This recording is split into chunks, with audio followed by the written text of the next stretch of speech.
Luc, chapitre 5. Comme Jésus se trouvait auprès du lac de Génézareth et que la foule se pressait autour de lui pour entendre la parole de Dieu, il vit au bord du lac 2 barques d'où les pêcheurs étaient descendus pour laver leurs filets. Il monta dans l'une de ces barques qui était à Simon, et il le pria de s'éloigner un peu de terre. Puis il s'assit, et de la barque, il enseignait la foule. Lorsqu'il eut cessé de parler, il dit à Simon, « Avance en pleine eau, et jetez vos filets pour pêcher. » Simon lui répondit, « Maître, nous avons travaillé toute la nuit sans rien prendre, mais sur ta parole, je jetterai le filet. » L'ayant jeté, ils prirent une grande quantité de poissons et leurs filets se rompaient. Ils firent signe à leurs compagnons qui étaient dans l'autre barque de venir les aider. Ils vinrent et ils remplirent les 2 barques au point qu'elles s'enfonçaient. Quand il vit cela, Simon-Pierre tomba aux genoux de Jésus et dit, « Seigneur, retire-toi de moi car je suis un homme pécheur. » Car l'épouvante l'avait saisi, lui et tous ceux qui étaient avec lui, à cause de la pêche qu'ils avaient faite. Il en était de même de Jacques et de Jean, fils de Zébédée, les associés de Simon. Alors Jésus dit à Simon, « Ne crains point, désormais tu seras pêcheur d'hommes. » Et ayant ramené les barques à terre, ils laissèrent tout et le suivirent. Jésus était dans une des villes, et voici, un homme couvert de lèpre, l'ayant vu, tomba sur sa face et lui fit cette prière. « Seigneur, si tu le veux, tu peux me rendre pur. » Jésus étendit la main, le toucha et dit, « Je le veux, sois pur. » Aussitôt la lèpre le quitta. Puis il lui ordonna de n'en parler à personne. Mais dit-il, « Va te montrer au sacrificateur et offre pour ta purification ce que Moïse a prescrit, afin que cela leur serve de témoignage. » Sa renommée se répandait de plus en plus, et les gens venaient en foule pour l'entendre et pour être guéris de leur maladie. Et lui, il se retirait dans les déserts et priait. Un jour, Jésus enseignait. Des pharisiens et des docteurs de la loi étaient là, assis, venus de tous les villages de la Galilée, de la Judée et de Jérusalem. Et la puissance du Seigneur se manifestait par des guérisons.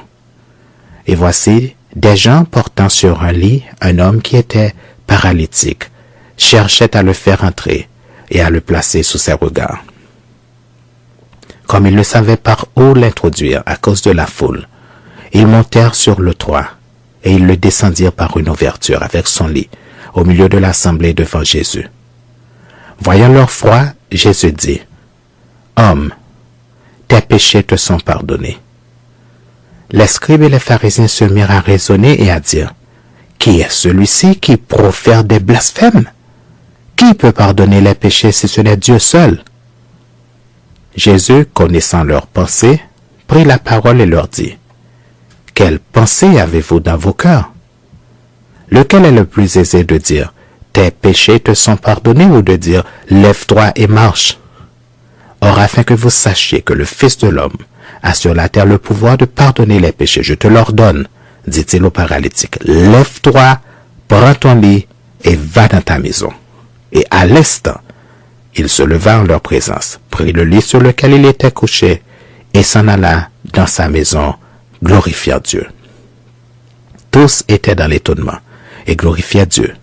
Remplis de crainte, il disait, « Nous avons vu aujourd'hui des choses étranges. » Après cela, Jésus sortit, et il vit un publicain nommé Lévi, assis au lieu des péages. Il lui dit, « Suis-moi. » Et laissant tout, il se leva et le suivit. Lévi lui donna un grand festin dans sa maison, et beaucoup de publicains et d'autres personnes étaient à table avec eux.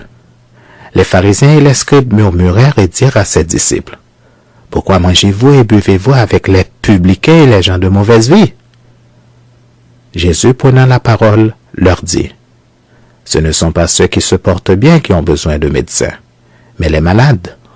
Je ne suis pas venu appeler à la repentance des justes, mais des pécheurs. » Ils lui dirent, les disciples de Jean, comme ceux des pharisiens, jeûnent fréquemment et font des prières, tandis que les tiens mangent et boivent. Il leur répondit, pouvez-vous faire jeûner les amis de l'époux pendant que l'époux est avec eux? Les jours viendront où l'époux leur sera enlevé. Alors ils jeûneront ces jours-là. Il leur dit aussi une parabole. Personne ne déchire d'un habit neuf un morceau pour le mettre à un vieil habit, car il déchire l'habit neuf et le morceau qu'il en a pris n'est pas assorti au vieux. Et personne ne met du vin nouveau dans de vieilles outres. Autrement, le vin nouveau fait rompre les outres, il se répand et les outres sont perdues. Mais il faut mettre le vin nouveau dans des outres neuves. Et personne, après avoir bu du vin vieux, ne veut du nouveau, car il dit, le vieux est bon, le vieux est